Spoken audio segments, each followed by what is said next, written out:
नमस्कार दोस्तों, उम्मीद है आप सभी बहुत बहुत अच्छे होंगे। तो आज हमारा जो है क्लास 9th का दूसरा चैप्टर स्टार्ट हो रहा है, बहुपद। चैप्टर फर्स्ट संख्या पद्धति नंबर सिस्टम हम लोग पढ़ चुके हैं। तो आज हम दूसरा चैप्टर स्टार्ट कर रहे हैं। दूसरे चैप्टर में एक्सरसाइज प्रश्नावली 2.1 चालू करने जा रहे हैं। तो चलिए बिना किसी देरी के आज का क्वेश्चन स्टार्ट करते हैं।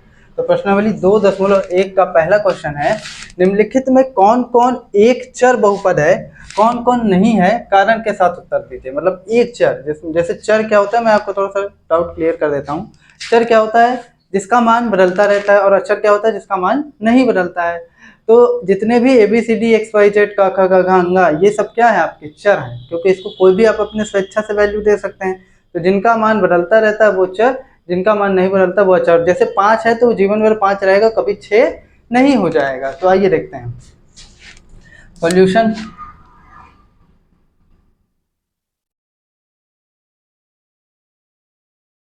सॉल्यूशन पहले का पहला, 4x³ - 3x + 7। तो क्या ये एक चर में बहुपद है? देखिए इसमें केवल एक चर दिख रहा है ना, x।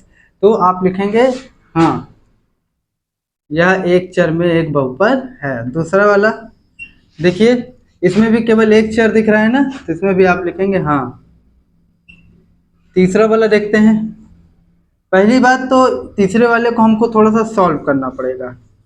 y + 2y, जो बहुपद का मानक रूप होता है, या यूँ कह ले बहुपद का जो व्यापक रूप होता है, वो जो होता है उसमें जितने भी चर होते हैं वो ऊपर होते हैं, कभी भी अपॉन में नहीं होते हैं। जब आप डेफिनेशन लिखते हैं बहुपद की तो उसमें सारे चर को ऊपर लिखा जाता है। तो यहाँ जो चर नीचे है इसको हम ऊपर बुलाएंगे। तो y + 2 और y की पावर क्या हो जाएगा? -1।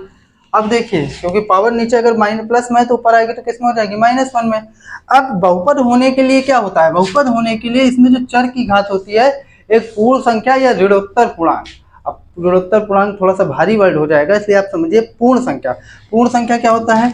0, 1, 2, 3, इनमें से कोई घात की अगर वैल्यू हो तो आप उसको जो है बहुपद की कैटेगरी में लेंगे, नहीं तो नहीं लेंगे। तो अब हम देखते हैं, यहाँ पर चर की घात एक है ना, तो ये आपका एक पूर्ण संख्या है। तो यहाँ तक तो ठीक है, लेकिन -1 क्या ये एक पूर्ण संख्या है?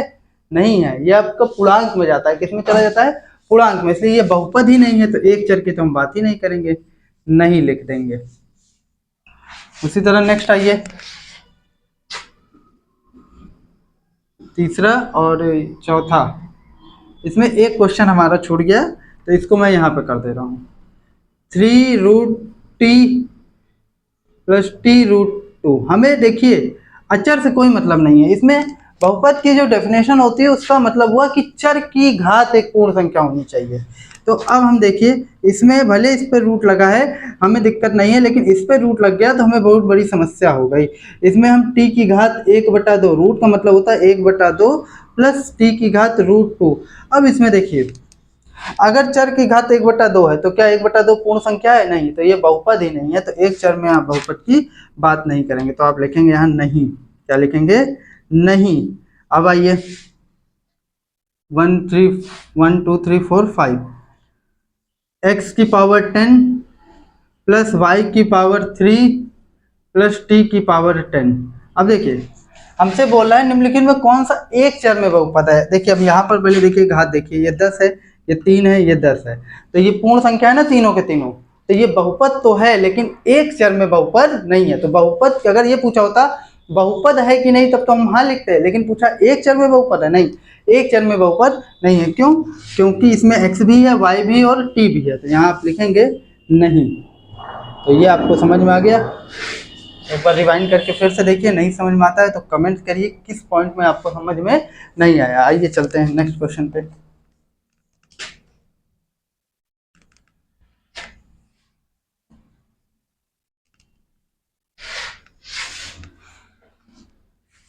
निम्नलिखित में x के गुणांक बताइए। तो x के गुणांक बताना है आपको। पहली बात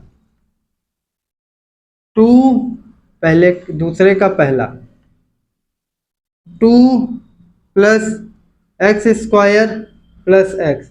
तो x का गुणांक माने x के साथ गुणे के रूप में क्या जुड़ा है? ये तो भाई आपका 2 है। ये x² x के साथ गुणे में अगर आप ध्यान से देखेंगे तो कुछ नहीं तो 1 माना जाता है। क्या माना जाता है? 1। तो यहाँ पर आप लिखेंगे x का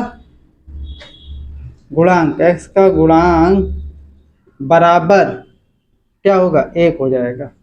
दूसरा देखिए, इसमें देखिए 2 minus x square plus x cube, 2 minus x square plus x cube. अब इसमें x है नहीं तो x के गुणांक की क्या बात करेंगे, लेकिन हम इसमें अपने घर से x ला सकते हैं। कैसे?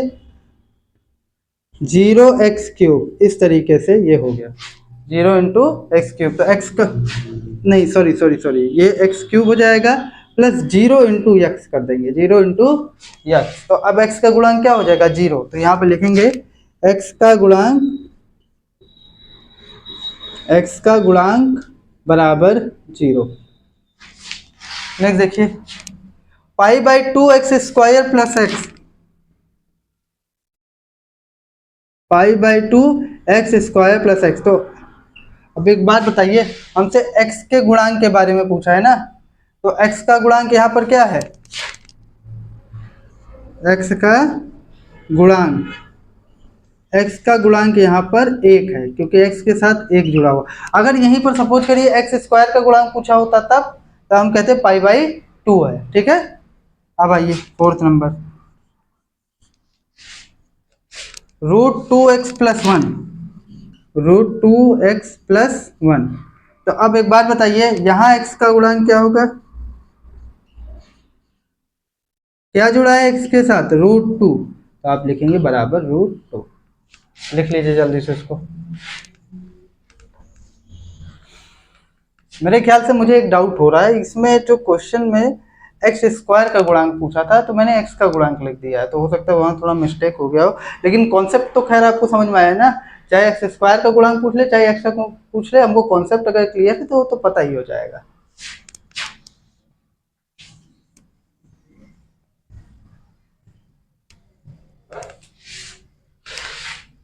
कह रहा है 35 घात के द्विपद बहुपद के और 100 घात के एक पदी बहुपद का एक एक उदाहरण दीजिए। तो 35 घात का एक पदी बहुपद आपको बनाना है। तो 35 घात का अगर आप एक पदी बहुपद बनाएंगे तो x की पावर 35 कर दीजिए, और फिर क्या कह रहा है, क्या बोला है? 35 घात के द्विपद बहुपद, तो x की घात 35 प्लस 2 कर दीजिए, 2 पदी हो जाएगा। b वाला पार्ट इसका ले लीजिए, और 100 घात का 1 तो t की घात 100 कर दीजिए, हो गया, बन गया। नेक्स्ट देखते हैं, निम्नलिखित प्रत्येक बहुपद की घात बताइए। निम्नलिखित में प्रत्येक बहुपद की घात बताइए। 5x³ plus 4x square plus 7x। तो बहुपद की जो घात होती है, उस बहुपद में जो सबसे बड़ी घात होती है वही उस बहुपद की घात हो जाती है।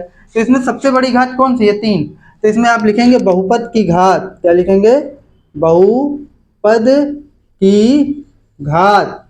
बहुपद की घात बराबर कितना हो जाएगा भैया? 3 हो जाएगा। ये पहला हो गया।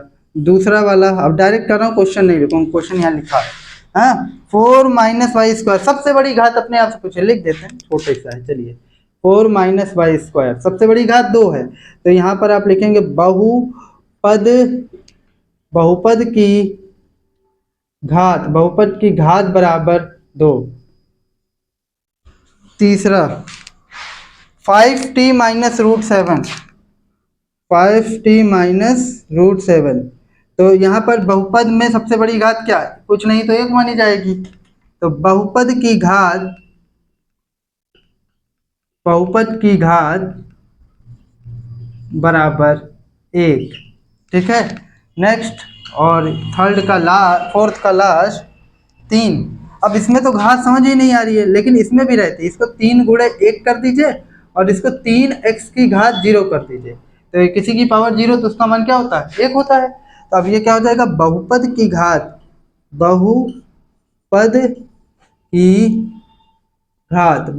घात बराबर 0। इस तरीके से आपका 4th नंबर भी हो गया। अब नेक्स्ट और आज के 2.1 का लास्ट क्वेश्चन देखेंगे।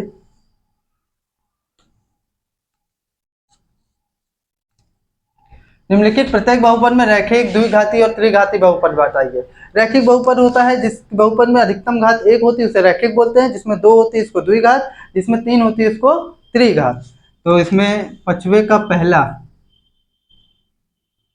एक्स स्क्वायर प्लस एक्स, तो सबसे बड़ी घात का 2, तो द्विघाती बहुपद, क्या द्विघाती बहुपद। दूसरा x माइनस एक्स क्यूब, त्रिघाती बहुपद, सबसे बड़ी घात 3 है ना, त्रिघाती बहुपद। तीसरा 1 प्लस एक्स, सबसे बड़ी घात, ये 0 होगा, अभी बताए थे ना कैसे, ये 1 होगा इसकी घात, तो क्या होगा रैखिक बहुपद, जिसकी घात अधिकतम घात 1 होती है उसको रैखिक बहुपद कहते हैं।